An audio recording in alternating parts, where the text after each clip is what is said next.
Hello, femme d'espoir, et bienvenue au jeudi de la parole. Le thème de mon message ce soir, c'est « Ne néglige pas ton salut ».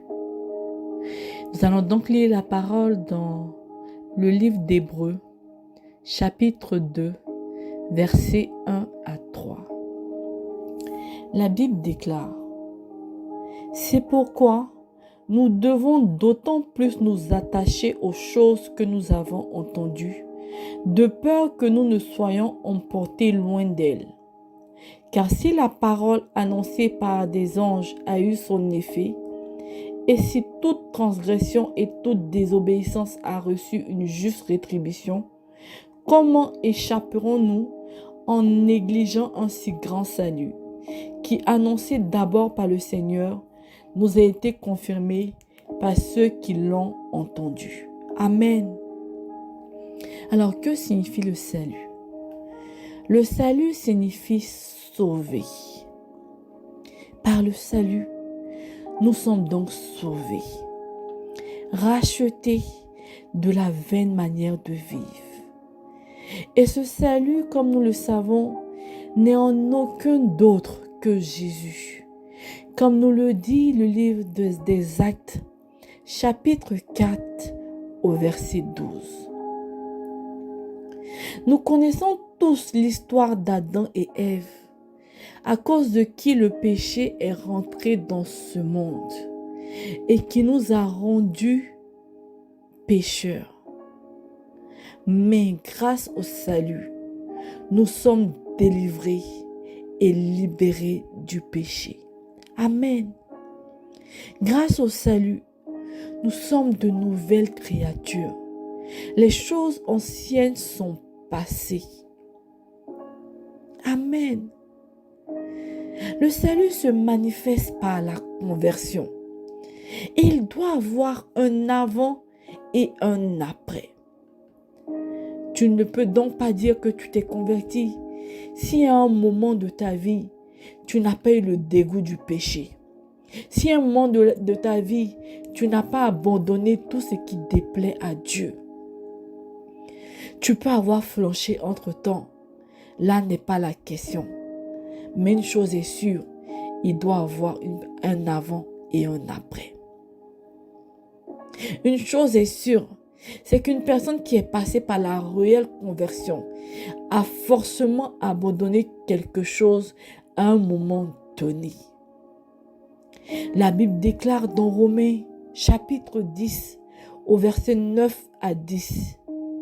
Si tu confesses de ta bouche Jésus comme Seigneur et que tu crois dans ton cœur que Dieu l'a ressuscité d'entre les morts, tu seras sauvé. Autrement dit, tu parviendras au salut en croyant du cœur et en confessant de la bouche, comme nous le dit le chapitre 10, le verset 10, pardon.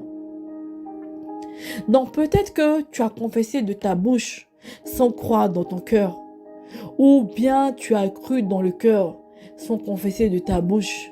Mais une chose est sûre, c'est que si ta vie n'a pas changé après, il y a forcément quelque chose que tu as mal fait. Donc, tu n'es pas converti. Alléluia. Moi, quand je me suis convertie, j'étais dans une relation de 4 ans que j'ai abandonnée.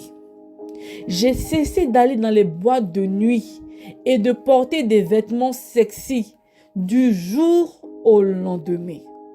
Alors, pour ne pas me répéter, si tu n'as pas eu un avant et un après, tu n'es certainement pas converti. Alors, si tel est ton cas, j'aimerais que tu fasses cette prière avec moi.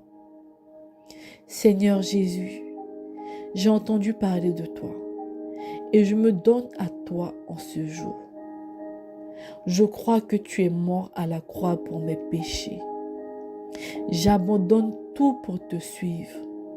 Prends ma vie et fais-en ce que tu veux. Au nom de Jésus. Amen. Maintenant, si ce n'était pas ton cas, ou pour celles maintenant qui sont sûres d'avoir le salut, Une chose que nous devons savoir, c'est que nous pouvons perdre ce salut. La Bible nous dit dans Pierre 1, les chapitres 10 à 11. C'est pourquoi, frères, appliquez-vous d'autant plus à affermir votre vocation et votre élection. Car en faisant cela, vous ne brancherez pas. C'est ainsi en effet que l'entrée dans le royaume éternel de notre Seigneur et Sauveur Jésus-Christ vous sera pleinement accordée. Nous devons affermir notre vocation afin que le royaume éternel nous soit pleinement accordé. Alléluia. De la même façon que si tu ne prends pas soin de ton travail, en y allant quand tu veux et en ne faisant pas ce que ton patron te demande, tu risques de le perdre. De cette même façon, si tu ne prends pas soin de ta vie spirituelle, si tu négliges un si grand sacrifice payé au prix du sang, tu vas également le perdre. Donc les phrases du genre « je suis sauvé, je peux faire ce que je veux » sont à proscrire totalement. Parce qu'au moment où tu vas t'en rendre compte, le Seigneur sera venu nous chercher, nous enlever, pendant que toi tu seras en train de nager dans ton péché. Alors je nous exhorte, par les compassions de Christ, à ne pas négliger un si grand salut, en prenant soin de notre vie spirituelle. Amen. Amen. Alors si ce message t'a fait du bien, n'hésite pas à commenter, à aimer et à partager. Que Dieu te bénisse.